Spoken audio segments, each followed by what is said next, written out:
The Champions Cup quarterfinals are now over. It's time for the team of the week. There were some really good individual performances this past weekend. I mean, some individual performances that were really good, from losing teams, winning teams, some teams causing some really big upsets, and some players that aren't usually in these teams really standing out and showing why they once were international players and why they probably could be called up again for the international teams. But if you do enjoy our content, please don't forget to like and subscribe to help our channel grow. I appreciate all the support. There's going to be a lot more content coming out, and please feel free to leave your thoughts down below in the comments. At number 1 on this list, I've gone for Jefferson Puero. What a phenomenal player. The Bordeaux prop played some really good rugby, very good over the ball. He made some game-changing plays, and every single time he puts on that Bordeaux jersey, he just plays some phenomenal rugby. So he's the type of guy I'd really like to see maybe get a few more chances in the France team, but he's been really good every single time he's put on that Bordeaux jersey. Moving on to number 2, this is honestly a no-brainer. Dan Shihan. What a phenomenal performance from Dan Shihan. He was really good, moving to loose forward at the end of the game, made some big ball carries. I mean, in the 78th minute of the game, making a huge line break, a huge carry, and setting up a try of his own. What a phenomenal game from Dan Shihan. He was really good this week. He is one of the best hookers in world rugby, and he's one of the best players in world rugby as well. I didn't really see him too much or like him too much before I started watching more Irish club rugby and more Irish rugby, but he is definitely becoming one of my favorite players to watch in world rugby. He's a phenomenal rugby player, and I think him and Malcolm Marx right now are just in an absolute league of their own in world rugby right now. They really are. I think Piazza Mavaka at his best can maybe get close to those two, but Dan Sheehan and Malcolm Marx right now are just an absolute level of their own, and Dan Sheehan showed again why he is one of the best players in world rugby again. At number 3, we've gone for Ben Tamafuna. What a phenomenal player, Big Ben from Bordeaux, a guy that we've seen play rugby for a long time now, and he just gets better with age. I mean, he's played good for Tonga, he played really well for the Chiefs when he used to play for them, but now at Bordeaux, you can see he's really found a home there. He's an absolute super sub. This guy's scoring tries for fun. He scored a try last week, he scored a try this week. He is an absolutely incredible sub to bring from the bench, because if you give him 30 minutes or 25 minutes, he's just going to cause absolute havoc. He is a huge individual. I think he weighs about 140 something kgs, but he's just so much more than just a big player. He's got good hands, he's a good scrummager, he's good over the ball, he's a very smart player as well, and he's the perfect guy to bring on at the end of the game when you need a player to make a big moment for Bordeaux. He's been a really good player for Bordeaux ever since signing for them, and he's a clear kind of candidate to be in my team of the week this week. What a phenomenal performance from Ben Tamafuna. Moving on to the locks, at number 4, I've gone for Adam Coleman, a guy that used to play for the Wallabies. A really good performance from him. I haven't really seen too much of him ever since he's gone to Bordeaux, but this is one of the games where he really stood out to me. He had a very high work rate, he was all over the park, and for me, he's a clear candidate to be in this team of the week. He had a really good game. He was so busy. He made some big hits. He even helped Ben Tamafuna on the try line to score that try. He really kind of added that extra weight, that extra support, and he played some really smart rugby. Could he be a guy that the Wallabies could potentially bring back into the team? I doubt they will, but he's playing some really good rugby right now for Bordeaux. Number 5, I've gone for David Ribbons, a guy that could potentially be in an international jersey again soon, but maybe not an England one. Could he be a bit of a Bok bolster this year? Could he be a guy that could be called up to the Springbok squad later this year or next year, playing some really good rugby, keeping the ball alive, playing really well with some other big names in that team, and standing out as one of the big dominant forwards in that team? He honestly could be a guy that Rassie might select this year for a Springbok call-up. He's big, he's physical, he's mobile, he's versatile as well. He's a very good player, and I think he might fit that mold very well, but he was definitely the best lock this week. A phenomenal performance from David Ribbons. He's playing some really good rugby at the moment, and he is one of the reasons why this Toulon team was so successful this week against a very tough Glasgow team. Moving on to number 6, I've gone for another Toulon player, the captain for Toulon, Oivvon. What a phenomenal performance. This guy just keeps putting in some big performances this year, and in 2026, it's fair to say that Oivvon is definitely back at his best, playing some really good rugby. He's all over the field, very versatile. He can play 5, he can play 6, he can play 7, he can play 8, he can play all over the loose forwards, he can play in the locks as well. I mean, he played at lock for France, and he was in my team of the tournament for the Six Nations. A phenomenal rugby player, and he's playing some really good rugby, leading Toulon from the front. But the next question is, can he lead Toulon to beat Leinster in Leinster? That's going to be a very tough game for them, but can he do it? I honestly don't see why he can't do it. This Toulon team's got some really big players.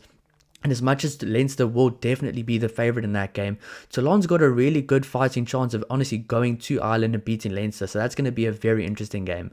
Moving on to number 7, and this is obviously a no-brainer. My player of the week as well. I wish England could call him up, but they won't. Jack Willis. What a phenomenal performance from him. He was absolutely everywhere. Try-saving tackles, good over the ball, stealing a lot of turnovers, big hits, big carries. He is absolutely everywhere. And I did hear the commentator say something which actually stuck with me. He said that some of the Toulouse players in the week say that if they could choose one player to be on their team, it won't just be Antoine Dupont, it'll be Jack Willis. So the guys that play alongside him love him as a teammate, and I can see why. He puts in some big performances, and I would love to see him back in the England jersey, but I'm not going to talk more about that. I did speak about that in the Toulouse versus Bordeaux kind of review and match reaction, how I think he honestly would be a clear starter for England right now, but we're not going to talk about that. That's a different day's problem. Moving on to number 8, Alfie Barbrey from Bath, putting in a big performance as well. A really good ball carrier. He just looks like he should be a big ball carrier as well, and he just looks like a good rugby player, even with all the hair and everything. He is one of my favorite players to watch right now, and that Bath team is really operating at a high level. A 21-point comeback to win the game, a historical win for Bath in the Champions Cup quarterfinal against Northampton. That game is kind of becoming a bit of an English rivalry right now. It's kind of building up to be a big rivalry. If they play against each other in the Premiership final this year, I honestly think the result can go either way, because on the day, Northampton actually looked a bit like the better team, but at the end of the day, Bath held strong, came back from a 21-point deficit, and Alfie Barbrey really did lead the way for them. Moving on to number 9, a guy that completely outplayed Antoine Dupont this week. And Antoine Dupont had a really good game as well. He didn't have a bad game. Maxime Luku. What a phenomenal performance from him. He has clearly cemented himself as the backup scrum half for France right now. And if someone was to get injured in the number 9 jersey for France, Maxime Luku is the first guy I would put in that number 9 jersey if Antoine Dupont was to get injured. He's a good kicker. The crowd loves him. He's a bit of a cult hero there in Bordeaux. A phenomenal rugby player. He is clearly the best second choice scrum half in the world right now. I think him and between Cobus Reinach and Grant Williams, whoever is the second choice for South Africa, are clearly in a level of their own when it comes to being the best backups in world rugby. He's such a good player. He is one of the most important players in this Bordeaux team, if not the most important player. What a performance from him again. Not afraid at all to get stuck into contact. Good over the ball. Very good with his defense as well. And he was just such a good tactical, smart performance from him. So Maxime Luku at number 9 for me. Moving on to number 10, I've gone for a guy from Bath, Finn Russell. A very good performance from him. He definitely led that comeback charge with some line breaks, some good offloads, keeping the ball alive, accurate off the tee as well. Finn Russell is definitely my number 10 for this week. Matthew Jalibert had a good game as well. Roman Intermac had a good game as well. Harry Byrne had a great game as well. But for me, Finn Russell at number 10 this week. Moving on to number 11, I've gone for another Bath player, Henry Arundel. He was absolutely electric and dangerous every single time he got the ball in hand. And I would just like to see him maybe have that same kind of work rate and work ethic for England in the England jersey. Because if he does play like that for England, he'll just add such a good amount of impact. I mean, he really doesn't play that exact same way for England. He kind of maybe hovers around on the wing a bit more, but I'd like to see him kind of get stuck in the way he does for Bath, for England. But I mean, you can't complain with a performance like that from Henry Arundel. If he keeps playing like that, the number 11 jersey will 100% be his for England. Moving on to number 12, I've gone for a guy from Leinster. I've gone for Jamie Osborne.